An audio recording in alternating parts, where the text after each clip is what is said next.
Welcome to the best time of the year, folks, Halloween!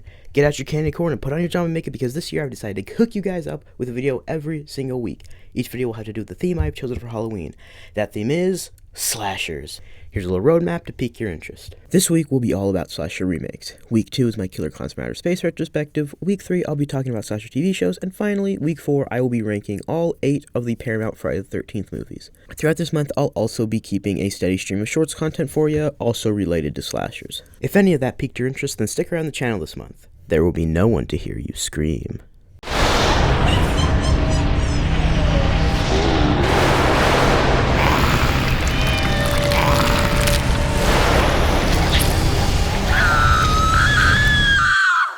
Throughout the early 2000s, there was a big horror remake boom. Everything from Halloween to Poltergeist was being remade with varying levels of quality. I want to talk about these remakes as they relate to the original. I know. What a concept. These remakes tend to have a fair bit of hate thrown at them, not all without merit, but I want to take a look at these through the eyes of not the original is better, but did the remake stay true to the original idea, or the idea the remake wants to tell, and how well did it execute these ideas? I obviously can't look at every remake out there. There are just too many for me to be able to do that, so I decided to just look at 5, arguably the ones you are all interested in. Halloween, Friday the 13th, The Texas Chainsaw Massacre, A Nightmare on Elm Street, and finally, Evil Dead. Yes, Evil Dead is a slasher, don't at me. The only thing left to do is to hop into the dream world because our first movie is A Nightmare on Elm Street. Let me just right off the bat make everyone watching this video angry. I think the remake is better than the original. Let me make you even more angry. I think Freddy's Revenge is better than the original. One more for good measure, I think the original is higher than Freddy's Dead and Dream Child, but under every other installment. I just don't like this movie very much. The original Nightmare on Elm Street was definitely a work of passion for Wes Craven. After all, he wrote and directed the thing, while the 2010 remake, produced by Platinum Dunes, is a studio film all the way. I don't think anybody put any love into the remake, and that's what makes my love of the remake so odd to me. By all accounts, I should hate this movie, but it just does so many things right for me. The inclusion of a final guy in addition to a traditional final girl, a nightmarish atmosphere the original just never made me feel, gruesome and memorable kills for all of Freddy's victims, something the original only does twice, more nightmare sequences and sequences for every death. The original only shows us Tina's and Nancy's nightmares. Rod and Glenn, we just see the point of death, not even from inside their dream. The remake also includes micronaps as another obstacle to overcome, where Nancy Thompson in the original stayed up for 7 days straight, with we never really saw the effects of that, besides some purple under her eyes. Nancy and Quentin in the remake start dreaming with their eyes open after 3 days of insomnia. I just saw Grace in a body bag. Alright, you've been up for too long. You're having micronaps, we gotta go. And it's explained to us once the micronaps start, the possibility of entering a coma becomes ever present. If they don't stop Freddy in time, they could enter an indefinite sleep, in which death is almost certain. The acting in both of these movies aren't stellar, but I find that I get over the performances in the remake more than the original. John Saxon is pretty good, but Johnny Depp, Ronnie Blakley, and Heather Langenkamp are pretty bad. Before you skin me in the comments, let me make it clear that I would take Heather Langenkamp's Nancy over Rooney Mara's any day.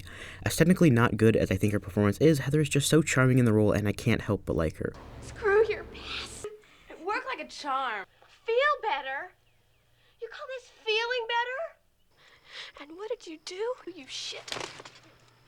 You fell asleep. Rooney Mara seems to sleepwalk, no pun intended, through the whole movie, but the remake is not Nancy's story. They want me to believe she's our main character, but we all know the real star of the remake is Kyle Gallner's Quentin Smith.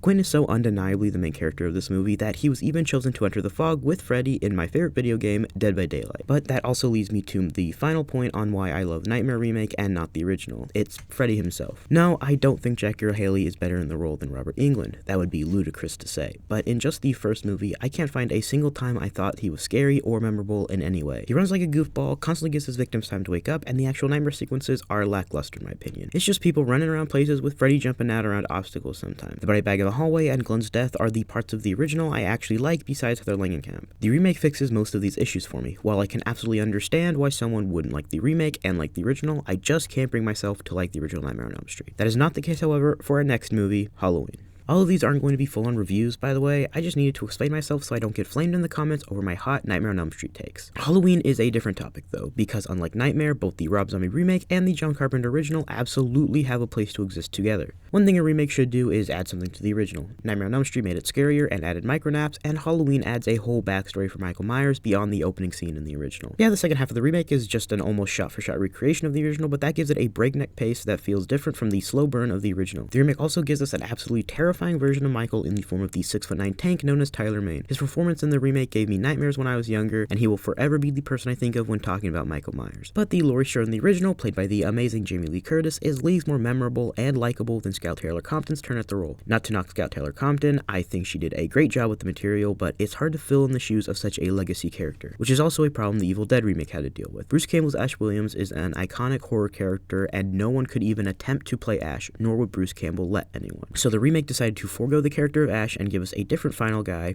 at first. Evil Dead is a very special remake. It gives us an even more terrifying look at the original concept Sam Raimi had about a group of friends staying at a cabin in the woods being attacked by demons that possess you. The remake also gives us a traditional final girl in Jane Levy's Mia Allen, the first victim of the Deadites who gets cleansed of the possession by her brother David, who was set up to be our replacement Ash Williams until he sacrifices himself for the newly undeadited Mia, who goes on to grossly and awesomely put a chainsaw through this unholy hell being's head and cut it right down the middle. Sorry I can't show it, YouTube would age restrict me for sure. What I'm realizing while making this video is that all these remakes don't actually take anything away from the originals, and sometimes, like in the case of Evil Dead, can be enjoyed alongside the original.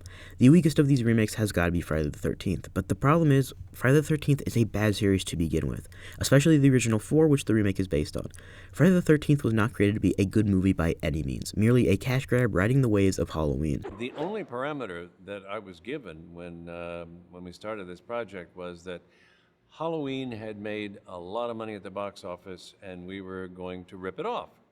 And that's Sean's exact quote. He said, Halloween's making a lot of money, let's rip it off. The fact that Friday became so big is kind of an anomaly, and even now I'd say only the 6th movie, Jason X, and the remake are good in any way. I love the Jason character, but his movies are not on par with most of the Halloween movies, the creativity of the Nightmare series, or the revolutionary Scream. Friday the 13th will forever remain a black sheep in my eyes, an iconic series with an iconic villain, but only a few decent movies to base his fame on, and those decent movies didn't even come until well after he was an established icon. As it stands, despite a decent story and an amazing interpretation of Jason as a savvy woodsman who wants people out of his home so he can hold his prisoners in peace, the characters and dialogue suck so much it almost drags the whole movie down with it.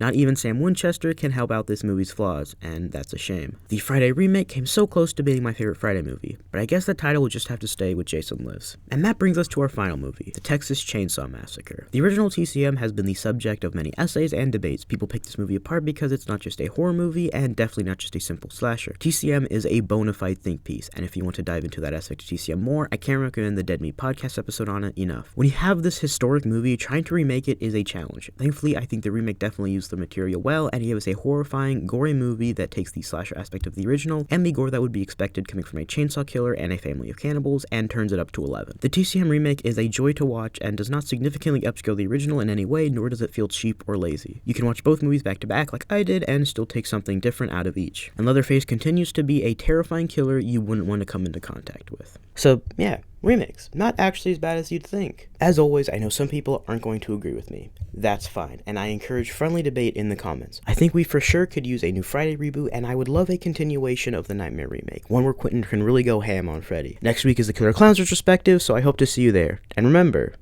always check the back seat.